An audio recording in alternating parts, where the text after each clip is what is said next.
भारत में इतने बड़े पैमाने पर भक्त कहाँ से पैदा हो गए? एक आदमी भक्त बनता कैसे है? एक भक्त सोचता क्या है? इसमें भारत के प्रधानमंत्री का क्या योगदान है? इसमें भारत की मीडिया का क्या योगदान है? इसमें कांग्रेस पार्टी का क्या योगदान है? ये सब किस व्यवस्था के तहत किया जा रहा है? इस व्यवस्था का लक्ष्य क्या है और इसके खिलाफ भारत के मुसलमान क्या कर सकते हैं? यह प्रश्न हमारे दिमाग में काफी सालों से चल रहे थे। उत्तर ढूंढते ढूंढते हमने काफी सारी किताबें पढ़ डाली और काफी किताबें पढ़ने के बाद हमें एरिक फ्रॉम की फियर ऑफ फ्रीडम की किताब मिली, जिसमें उन्होंने एडोल्फ हिटलर के समर्थकों का मनोवैज्ञानिक विश्लेषण किया और जानने की कोशिश की कि वह क्या सोचते थे, क्यों सोचते थे, वह अपने देश को और खुद को कैसे देखते थे, देश में कैसी परिस्थिति थी जिसके कारण इतने बड़े पैमाने पर एडोल्फ हिटलर के समर्थक बने। उन्होंने देश की सत्ता पर कब्जा किया, काफी समझदारी से अपना प्रोपेगेंडा बेचकर अपने समर्थकों की संख्या बढ़ाई। उस वक्त देश के क्या हालात थे और यह समर्थक कैसे व्यक्ति थे, वह दुनिया को कैसे देखते थे, यह सारी चीजों का विश्लेषण किया। और यह विश्लेषण भारतवर्ष पर कैसे लगाया जा सकता है, कैसे एक एक करके भारत में भी यही प्रयोग किया जा रहा है, यह सारी चीजों का पर्दाफाश आज हम यह वीडियो में करेंगे। सत्यमेव जयते यूट्यूब चैनल में आपका स्वागत है। इस वीडियो में हम बात करेंगे देश की परिस्थिति 2014 के इलेक्शंस के पहले कैसी थी, इसमें गरीब लोग क्या सोचते थे, इससे मध्यम वर्ग और अमीर लोग क्या सोचते थे, किन आशाओं के आधार पर भाजपा की सरकार चुन के आई, यह सब चीजें तो आप मोटा मोटी जानते होंगे।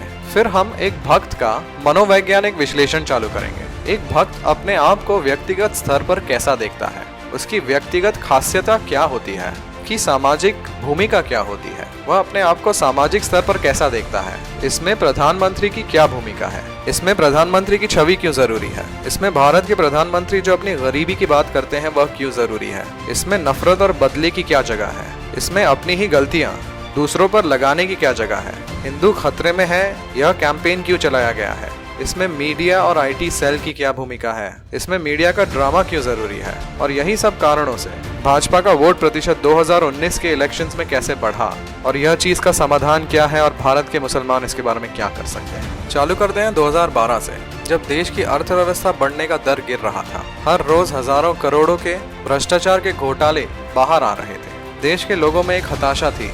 भारत के गरीब लोग बढ़ती असमानता से परेशान थे, कृषि क्षेत्र में सरकार की अव्यवस्था से परेशान थे। भारत के मध्यम स्तर और अमीर लोग बड़े बड़े नेताओं के सामने अपने आप को शक्तिहीन समझ रहे थे, बढ़ती बेरोजगारी और भ्रष्टाचार से परेशान थे। और कांग्रेस पार्टी ने जो विकल्प देश के सामने पेश किया, उसके सामने भारत के आज के प्रधानमंत्री ने गुजरात मॉडल पेश किया, एक मजबूत नेतृत्व पेश किया। अपनी साफ छवि को कांग्रेस पार्टी के भ्रष्टाचार के साथ तुलना करके भ्रष्टाचारहीन देश पेश किया। हिंदुत्ववादी छवि तो उनकी 2002 से थी, इसे उन्होंने मजबूत किया और लोगों में आशा जगाई, जिसके कारण लोगों ने उन्हें वोट दिया और केंद्र में भाजपा की सरकार बनी। इसके बाद चालू होता है असली खेल। अब भाजपा की सरकार को देश भर में भक्त बनाने थे। एरिक फ्रॉम ने जब हिटलर के समर्थकों का मनोवैज्ञानिक विश्लेषण किया तो उनका विश्लेषण आज भारत पर 100% लगाया जा सकता है। इसके हिसाब से एक भक्त एक बड़े पैमाने पे आत्ममुग्ध मतलब नार्सिसिस्टिक व्यक्ति होता है।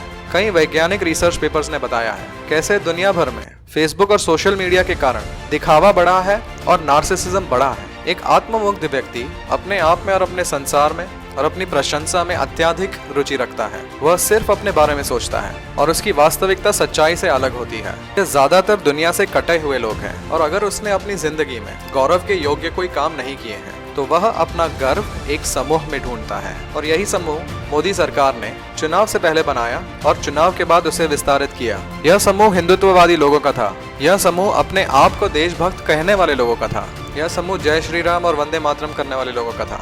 और देश भर के भक्तों ने इस समूह को अपने गर्व का विषय बनाया। जो गर्व उनको अपने आप पे था, जो वास्तविकता से दूर था, वही गर्व और उससे कहीं ज्यादा उन्हें यह समूह से संबंधित होकर लगता है। वह इस समूह में खो जाते हैं।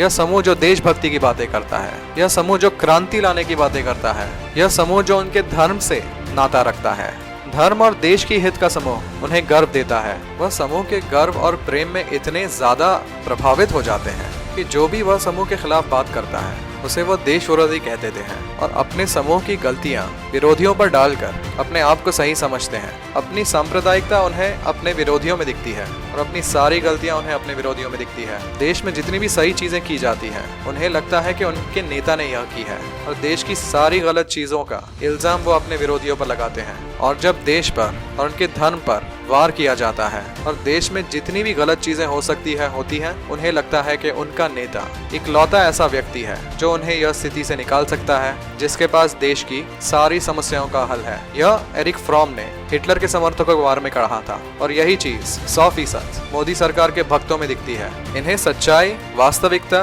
विश्लेषण यह चीजों में कोई रुचि नहीं है। उन्हें सिर्फ अपने समूह पर गर्व, अपने आप पर गर्व, अपने नेता पर गर्व है। इसीलिए यह जानना जरूरी है कि इसमें भारत के प्रधानमंत्री की क्या भूमिका है, उनकी छवि की क्या भूमिका है, उनके भाषणों की क्या भूमिका है, उनके भाषणों की, उनके अपने गरीबी की कहानियों की क्या भूमिका है, भाजपा के IT सेल द्वारा चलाए गए कैंपेन जैसे हिंदू खतरे में है उसकी क्या भूमिका है। इसके बारे में एरिक फ्रॉम क्या कहते हैं। एरिक फ्रॉम के हिटलर के विश्लेषण के हिसाब से जो भारतवर्ष पर लगाया जा सकता है, जो भक्तों के भगवान पर लगाया जा सकता है, उसमें नेता की छवि, नेता के भाषणों की भाषा बेहद जरूरी है। अपने गरीबी के बारे में बात करना, जिससे अधिकांश लोग इससे संबंधित हो सकते हैं। अपने आप को एक मसीह बताना, अपनी छवि दिखाकर देश भर के भ्रष्टाचार को खत्म करना, देश में इंसाफ लाना और यही बातों के आड़े पीड़ित मुसलमानों को अपनी जगह दिखाना, लोगों के दिल के छुपे नफरतों को बाहर लाकर उसका नंगा प्रचार करना, यही चीज हिटलर ने की और यही चीज आज भारत में की जा रही है। इससे वास्तविकता कितनी ही दूर हो, इससे सच्चाई कितनी ही दूर हो, नेता अपनी ऐसी छवि बनाना चाहते हैं जिसे गरीब लोग संबंधित कर पाएं, वह गरीबों की भाषा बोलें, वह अपने आप को देश का मसीहा बताएं, अपने भक्तों का समर्थन मजबूत करें और अपने भाषणों को भारत माता की जय और वंदे मातरम से शुरू करके इस तरीके से इस्तेमाल करें कि जो भी भक्त उधर आता है, उनके भाषणों को सुनता है, उनके समर्थन को देखता है, वह अचंभित हो जाता है, वह अपना गर्व उस समूह में ढूंढता है और उसकी भक्ति ज्यादा मजबूत हो जाती है। इसीलिए भारत के प्रधानमंत्री के भाषण इन्हीं भावनाओं से भरे होते हैं और एक भक्त जो अपनी जिंदगी में जिस गर्व की तलाश करता है, वह गर्व उसे उस समूह में मिलता है। उसे लगता है कि यही एक नेता है जो देश भर की समस्याओं का हल करेगा, जो देश भर के भ्रष्टाचार को खत्म करेगा, जो देश और धर्म का हित चाहता है, जो मुसलमानों को अपनी जगह दिखाएगा। और यह वातावरण बनाने में मीडिया और IT सेल का बहुत बड़ा हाथ है।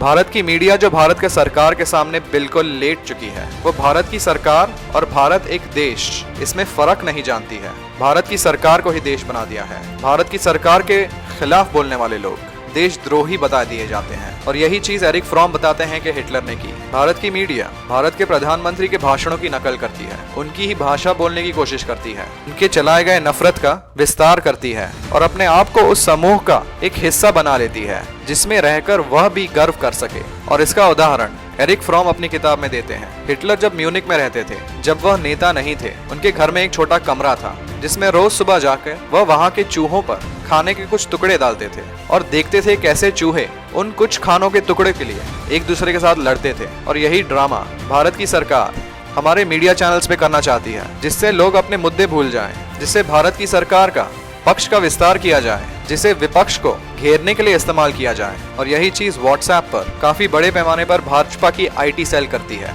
ऐसी तस्वीरें बनाकर जिनका तथ्यों से कोई नाता नहीं, जहां तथ्यों को तोड़ा मरोड़ा जाता है। यह चीजें दो लक्ष्य के साथ की जाती हैं। पहला लक्ष्य भक्तों की भक्ति बढ़ाना, भक्तों को बात करने के लिए आधे सच बताना और सरकार की सारी गलतियां विपक्ष पर डालकर खुद गलतियों से मुक्त हो जाना। और यह लोग ये भी जानते हैं कि इतने बड़े देश में, इतनी बड़ी व्यवस्था में एक अकेला आदमी या एक छोटा समूह अपने आप को अकेला और शक्तिहीन समझता है और वह चाहता है वह किसी समूह का हिस्सा बने और इस तरह लगातार इस समूह की सदस्यता बेची जाती है। और यही चीज भाजपा के साथ 2019 के इलेक्शंस में हुई, जब भाजपा का वोट प्रतिशत देश के गरीबों में सबसे ज्यादा बढ़ा, क्योंकि देश के गरीबों ने अपने आप को गांधी परिवार की तुलना में भारत के प्रधानमंत्री को उनकी भाषा बोलते हुए देखा। यही गरीब लोग जो अपने आप को शक्तिहीन समझते हैं, उन्होंने भक्तों के समूह में अपनी सदस्यता बढ़ाई, ताकि वही गर्व जो वह अपनी जिंदगी में देखना चाहते हैं, जो वास्तविकता से वह देख नहीं पाते, वही गर्व उन्हें उस समूह की सदस्यता से मिलता है। उनकी सच्चाई कुछ भी हो, उनकी गरीबी कैसी भी हो, यह चीजें देखकर वो खुश हो जाते हैं। और भाजपा का वोट प्रतिशत गरीबों में 24% से बढ़कर 36% हो गया, क्योंकि 2019 के इलेक्शंस में भाजपा अपना काम नहीं बेच रही थी, वह गर्व बेच रही थी। और इसीलिए जब गर्व की बात आती है तो किसी भी भक्त के सामने आप बात करें, वास्तविकता की बात करें, सच्चाई की बात करें, तथ्यों की बात करें, विश्लेषण की बात करें, उसे यही लगता है कि आप उसके नेता पर आक्रमण कर रहे हैं, आप उसके गर्व पर आक्रमण कर रहे हैं। और इसीलिए आप कुछ भी बातें इनके साथ करें, इनकी सच्चाई, इनकी वास्तविकता कुछ और ही है और आपकी की गई बातें इन तक पहुंचेंगी नहीं। और यह सारी चीजें जो एरिक फ्रॉम ने हिटलर के बारे में कही थी, हिटलर के समर्थकों के बारे में कही थी, एक एक चीज नकल करके भारत में की जा रही है। हिटलर के समय तो उसने सिर्फ देश के गौरव की बात की थी। भारत की सरकार ने देश और धर्म के गौरव को मिला दिया है। यह हिटलर से ज्यादा शक्तिशाली प्रोपेगेंडा है। भारत की मीडिया ने भारत की सरकार के सामने घुटने टेक दिए हैं। इसी के कारण स्वतंत्र मीडिया देश में बढ़ा है। The wire, the Quint, Lalan top, इसे स्वतंत्र मीडिया आउटलेट बढ़े हैं, पर भारत की मीडिया के प्रभाव के तुलना में यह बहुत छोटा है। और इसके लिए एरिक फ्रॉम एक समाधान भी बताते हैं। एरिक फ्रॉम कहते हैं कि सिर्फ इंसानियत और आधुनिक सोच के बल पर इस प्रोपेगेंडा को हराया जा सकता है। भारत के मुसलमान ज्यादा से ज्यादा अपने सोशल मीडिया का इस्तेमाल करें, इंसानियत की बातें करें। भारत के मुसलमानों का प्रताड़न जो किया जा रहा है उसे इंसानियत के दृष्टिकोण से प्रस्तुत करें, क्योंकि आप अगर अपनी धर्म के लोगों की प्रताड़न की बात करेंगे तो सामने वाला भी अपने धर्म की बात करेगा और फिर बात गौरव पे आ जाएगी। और जो आप उन्हें बताना चाहते हैं, जो बात उन तक पहुंचाना चाहते हैं, वह पहुंच नहीं पाएगी। इंसानियत की बात करें, इंसानियत के दृष्टिकोण से अपनी बात प्रस्तुत करें। ज्यादा से ज्यादा पढ़े लिखे मुसलमान YouTube चैनल्स चालू करें, अपनी बात मुसलमानों तक और देश की जनता के सामने प्रस्तुत करें और आधुनिक सोच के बल पर, तथ्यों के बल पर, विश्लेषण के बल पर अपनी बात रखें। अब जब भारतीय मीडिया भारत की सरकार के सामने लेट चुकी है और स्वतंत्र मीडिया आउटलेट बहुत कम है, भारत को, मुसलमानों को यह काम बढ़कर करना होगा, बड़े पैमाने पर करना होगा। और वह मुसलमान भाई और बहन जिनके पास यह साधन है, वह यह काम जरूर करें। इंसानियत और आधुनिक सोच के बल पर ही इस प्रोपेगेंडा को तोड़ा जा सकता है। अल्लाह की मदद तब भी आएगी जब मुसलमान समुदाय अपने आप में बदलाव लाएगा, और अपने आप में बदलाव लाने के बाद और अपने आप में सुधार लाने के बाद हम अल्लाह पर तवक्कल करते हैं कि अल्लाह सुब्हानहू व तआला हमारी मदद करेंगे। हम आपसे जानना चाहते हैं, कमेंट बॉक्स में जरूर बताएं कि यह विश्लेषण आपको कैसा लगा। यह विश्लेषण ज्यादा से ज्यादा लोगों के साथ शेयर करें, व्हाट्सएप, फेसबुक, इंस्टाग्राम पर शेयर करें और हमारे यह अभियान में मदद करें, ताकि ऐसे विश्लेषण द्वारा हम मुसलमानों को देश की सच्चाई बता पाएं और सुधारने के सुझाव दे पाएं। हमने जो भी कहा वह सच है, और सच भारतवर्ष में आज परेशान है पर पराजित नहीं होगा। सत्यमेव जयते।